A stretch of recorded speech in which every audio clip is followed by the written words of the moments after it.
و مهر به همه شما عزیزان و همراهان چنل راز. اینجا قراره کنار هم با یه فنجون چای یا قهوه دل بدیم به غزل‌ها و پیام‌های زیبا. هر بار دیوان حافظ رو باز می‌کنیم تا ببینیم امروز چه اشاره‌ای، چه حرفی یا چه پیامی برای دلمون داره. پس اگر آماده‌ای یه نفس عمیق بکش، تمرکز کن تا بریم سراغ پیام امروز. امیدوارم که بهترین پیام‌ها سهم دل تو باشه.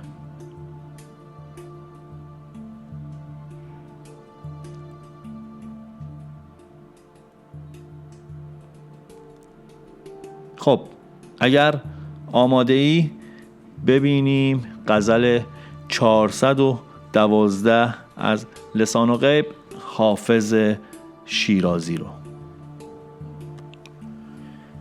مرا چشمیست خون افشان ز دست آن کمان ابرو، جهان بس فتنه خواهد دید از آن چشم و از آن ابرو. غلام چشم آن ترکم که در خواب خوش مستی، نگارین گلشنش روی است و مشکین سایبان ابرو. هلالی شد تنم زین غم که با طغرای ابرویش، که باشد مه که بنماید ز طاق آسمان ابرو. رقیبان غافل و ما را از آن چشم و جبین هر دم، هزاران گونه پیغام است و حاجب در میان ابرو. روان گوشگیران را جبینش طرفه گلزاری است، که بر طرف سمنزارش همی گردد چمان ابرو. دگر حور و پری را کس نگوید با چنین حسنی، که این را این چنین چشم است و آن را آن چنان ابرو. تو کافر دل نمی بندی نقاب زلف و می ترسم، که محرابم بگرداند خم آن دلستان ابرو. اگرچه مرغ زیرک بود حافظ در هواداری، به تیر غمزه صیدش کرد چشم آن کمان ابرو. بریم سراغ تعبیر و تفسیر این 8 بیتی از لسان غیب حافظ شیرازی. قبلش یه نگاهی بندازیم به تاریخچه‌اش ببینیم چی دستگیرمون میشه. اول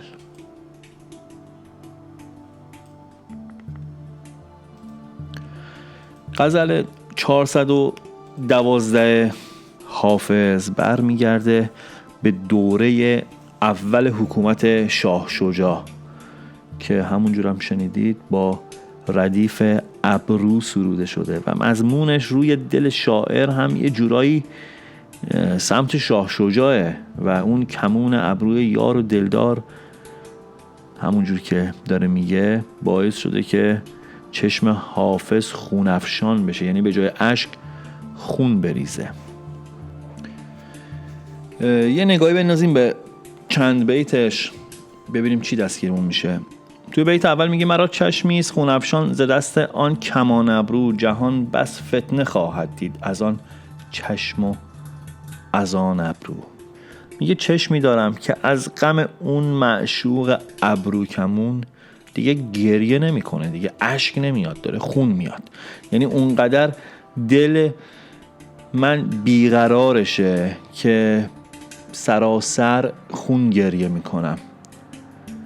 عشق اون معشوق یه چیز معمولی نیست، یک جذابیت و تأثیری عجیب داره که میتونه عالمو زیر و رو کنه. این بیت هم شکایت داره، هم تحسین داره، هم اعتراف داره و هم صحبت از یک اقرار صادقانه است.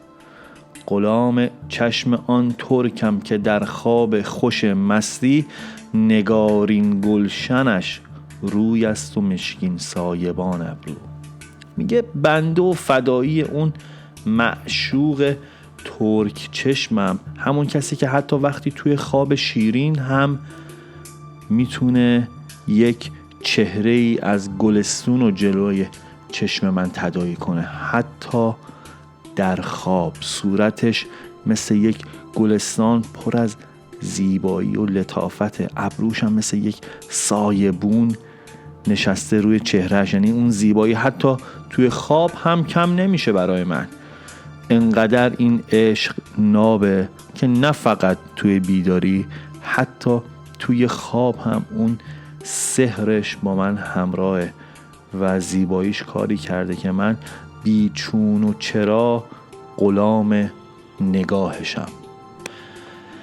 هلالی شد تنم زین غم که با طغرای ابرویش، که باشد مه که بنماید ز طاق آسمان ابرو. حافظ میگه از غم و دلتنگی معشوق خمیده شدم، هلالی شد تنم، کمرم خم شده و ندیدم مشابه اونو. با وجود اون ابروهای معشوق که مثل طغرا، یعنی اون امضای پادشاهان نقش برجسته است روی صورت، اون ابروش میگه انقدر جذابه که اصلا نقش برجسته است و با شکوه قوس برداشته که دیگه جرأت نمیکنه آسمون بخواد در برابرش خودنمایی کنه. یعنی زیبایی ابروها اونقدر خیره کننده و بی‌رقیبه که حتی ما هم جلوش کم میاره. رقیبان غافل و ما را از آن چشم و جبین هر دم، هزاران گونه پیغام است و حاجب در میان ابرو. میگه وقتی رقیبا حواسشون نیست، وقتی غافلن، اون چشما و اون پیشونی مشوق مدام هزار مدل داره به من پیغام میده. یعنی با نگاهش و حالت چهرش با من حرف میزنه. حاجب ابرو یعنی اون ابروهایی که مثل نگهبون جلوی چشماست، خب، و حرکتشون پیام میده. گاهی اخم میکنه، گاهی یک گوشه چشم نازک میکنه، گاهی با یک لبخند یک نظر میکنه و دل ما رو با خودش میبره، دلبری میکنه.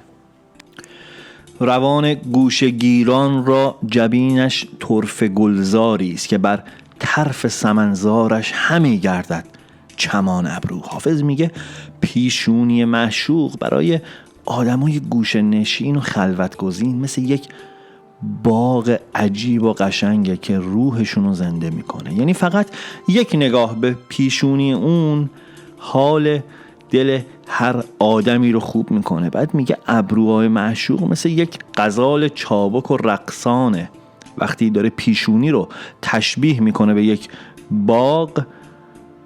باغ سفید و لطیف، میگه این ابروها مثل یک غزاله. این تضاد مشکی بودن ابرو و سفیدی پیشونی رو اینجوری داره تشبیه میکنه. سمنزار یعنی دشت یاسمن، اشاره به سفیدی و روشنی پیشونی یار داره میکنه. در واقع حافظ میخواد بگه چهره معشوق اونقدر زیباه، انقدر لطیفه که انگار ترکیبی از طبیعت گلزار و اون غزال.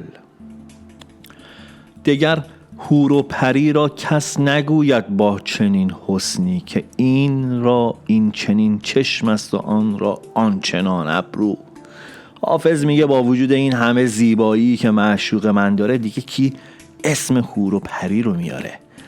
دیگه کسی اصلا اونو حساب نمیکنه، اصلا قابل مقایسه نیست. بعد با یک لحنی طعنه‌آمیز میگه دیگه کی میاد درباره زیبایی چشم و ابروی حور و پری حرف بزنه وقتی معشوق من چشمی داره اینطوری و ابروی اونطوری. یعنی چشم و ابروی اونها در برابر معشوق من هیچ حرفی برای گفتن نداره. تو کافر دل نمیبندی نقاب زلف و میترسم، که محرابم بگرداند خم آن دلستان ابرو. حافظ رو به معشوق میگه تو که دل سیاه و بیرحمی، یعنی کاری به دل عاشق نداری، حتی نقاب روی تن بر نمیداری، اون زلف تو ما نمیتونیم کامل و واضح ببینیم. بعد میگه من میترسم این ابروها یه دلبر و کمانی شکلت اونقدر جذبه داره که حتی محراب رو هم میتونه سمت خودش بچرخونه. یعنی مسیر عبادت و تمرکز رو از من بگیره، منی که محرابم رو به قبله است و خدا رو ستایش میکنم، میترسم که کافر بشم و خدای من با تو جاش عوض بشه. تو کافر دل نمیبندی نقاب زلف و میترسم که محرابم بگرداند خم آن دلستان ابرو. اگرچه مرغ زیرک بود حافظ در هواداری، به تیر غمزه صیدش کرد چشم آن کمان ابرو. حافظ میگه با این که من خودم شکارچی بودم، با این که من خودم بازی و بلد بودم، با این که من هوشیار و آگاه بودم، با این که من مثل یک پرنده باهوش و با تجربه بودم و فکر میکردم توی عشق زرنگ عمل میکنم، آخرش همون نگاه دلبر معشوق منو شکار کرد. در واقع لسان و غیب اینجا داره اعتراف میکنه، اقرار میکنه، میگه جلوی جذابیت اون ابرو کمون و اون نگاه تیراندازش هیچ زرنگی جواب نمیده. عاشق کی باشه که بتونه مقاومت کنه؟ حافظ میگه بازی تمومه، کمان ابروش تیرش رو رها میکنه و تو رو بی دفاع صید میکنه. بریم سراغ پیام این غزل شگفت‌انگیز. پیام میگه که الان تو یک موقعیتی هستی که احساساتت از عقل جلوتر حرکت میکنه. یعنی فکر میکنی منطقی هستی ها، اما یک حس، یک آدم، یک موضوع جذاب، یه چیزی حسابی ذهنتو درگیر کرده، نمیذاره مثل همیشه بی تفاوت بمونی. یعنی الان دیگه دو تا چهار تا نمیشه. اون عقل و منطق و ارزش‌هات یک طرف ماجراست، یه چیز دیگه، یه گوشه‌ای ذهنتو درگیر کرده. حافظ میگه گاهی یک نگاه، یک اتفاق یا یک احساس میتونه همه برنامه‌ریزی‌ها رو به هم بریزه. اما این لزوماً قرار نیست چیز بدی باشه ها. این صحبت از یک اتفاق یا یک ماجرای بد نیست. این یعنی زنده، یعنی دل داری و چیزی در درونت روشن شده که نمیذاره تو بی تفاوت باشی. پیام امروز اینه که به این کشش و به این علاقه ساده نگاه نکن. میتونه مسیرت رو عوض کنه، اما اگر آگاهانه جلو بری کاملا هم به نفع توه. نه لازمه فرار کنی و نه لازمه بیگدار به آب بزنی، فقط با دل و عقل کنار بیا.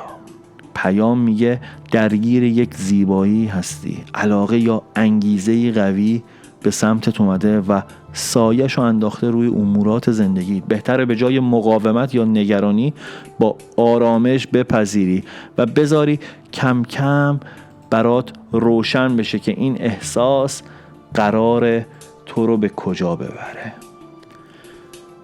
گاهی توی زندگی یه چیزی یا یه کسی پیدا میشه که بی هوا دلتو میبره، همه برنامه‌ات رو به هم میریزه. نه از روی ضعف‌ها، نه اینکه تو ضعف داشته باشی، نه از روی نادونی، ناآگاهی، از روی اینکه آدمی و قلب داری. این غزل داره یادمون میده که احساس اگرچه پرآشوبه میتونه ما رو به یک بخش تازه از خودمون برسونه، جایی که دیگه فقط با عقل جلو نمیریم، با دل هم شریک میشیم. حافظ با همه بزرگیش اعتراف میکنه که حتی زرنگترین آدم‌ها ممکنه یه جا توسط یک نگاه یا یک احساس صید بشن و این یعنی عیب نیست اگه گاهی کنترل دست دل باشه. مهم اینه که از این تجربه فرار نکنی. در واقع پیام داره میگه اگه چیزی یا کسی انقدر رو تأثیر گذاشته، شاید وقتش از خود بپرسید چرا. شاید این احساس داره یک مسیر تازه رو برات باز میکنه. پس چشم دل باز کن، استوار قدم بردار و احساس رو انکار نکن، اما گم هم نشو. زندگی یه جایی با دل جلو میره، یه جاهایی با عقل. هنر ما اینه که این دوتا رو کنار همدیگه بذاریم و بدون ترس جلو بریم. توی زندگی همه ماها یک نقطه میاد که به خودمون گیر میدیم، خودمون رو سرزنش میکنیم، خودمون رو شماتت میکنیم و این دقیقاً همون موقعی که باید بلد باشی خودتو بپذیری و بدون اینکه بخوای بترسی بازی رو ادامه بدی. و این بود پیام امروز. ممنونم که حوصله کردی تا اینجا با من همراه بودی. امیدوارم الان که میخوام ازت خداحافظی کنم، فارغ از هر نیتی که داشتی، این پیام یه گوشه ذهنت یه جایی قلاب شده باشه که یه روزی یه جایی بتونی اون تصمیم درست رو بگیری. پوینده باشی و پایدار.